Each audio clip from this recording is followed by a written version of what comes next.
السلام عليكم زينة الغاليات، واش راكم؟ ان شاء الله تكونوا بخير ودائما وصفاتي يلقاكم بخير وعلى خير. الوصفة تاعنا اليوم هي كرنطيطة الوهرانية، ان شاء الله تعجبكم. روحوا للمقادير وطريقة التحضير وفرجة ممتعة.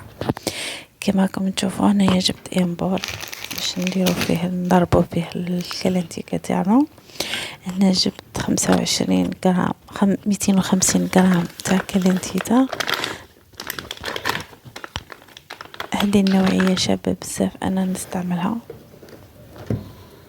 نزيدو 2 مغارف تاع فرماج من هذه النوعية، والفرماج اللي كان متوفر عندك سيداتي.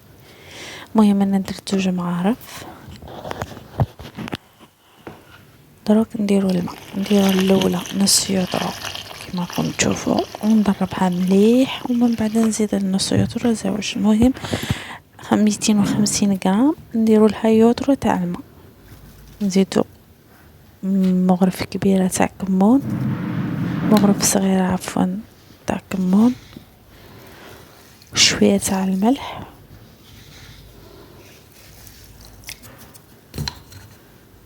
ونضربوه مليح مليح مليح باش عفوا باش الحمص تاعنا يذوب. كما عارفين الكرنطيطة هي الحمص المطحون. المهم كما راكم تشوفوا انا غادي نضربها مليح ونعاود نولي معاكم. في نفس الوقت غادي نكمل النصف الثاني وندربها مليح. طيب الكوريات ما يبقوش عندنا الكوريات، ونعاود نولي معاكم. هنا نشوفها واني ضربتها مليح ونشوفها اسكو راهي ثقيله ولا لا.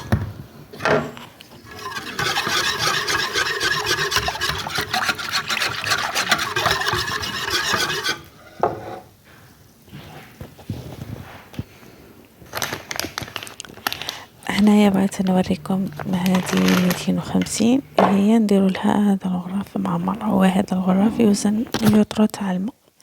هنا نخليها تنتفخ شويه ومن بعد نولي معكم. بعد ما انتفخت كما راكم نزيدو نضربوها راني شعلت على الفرن تاعي اللحمه.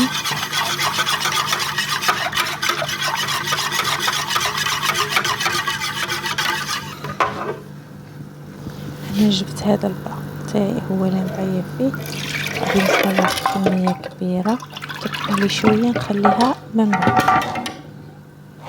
المهم غادي نفرغ كما راكم تشوفوا، نزيد نخلي هذه الكميه الثمينه ندخلوها في الكوشه وطيب لنا من تحت. نزيدو نفرغوا على الكميه الثانيه.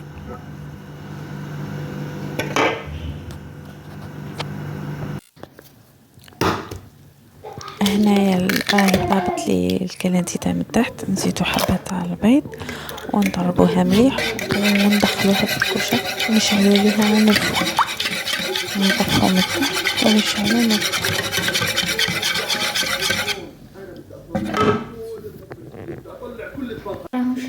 وهذه هي الكرنطيطة تاعي، جات بزاف شابة وان شاء الله تعجبكم الوصفة. كل يوم كل حصه تجي عند النسيان تقسيم. استاذ عبد الجليل داير التلاميذ كندير كيفهم. استاذ عبد الجليل عطاني تعبير نعطيه لهم. استاذ عبد الجليل ان شاء الله تعجبكم الوصفة وان شاء الله في ملتقى ان شاء الله. مع السلامة. الاستاذ تاعي يعاونها.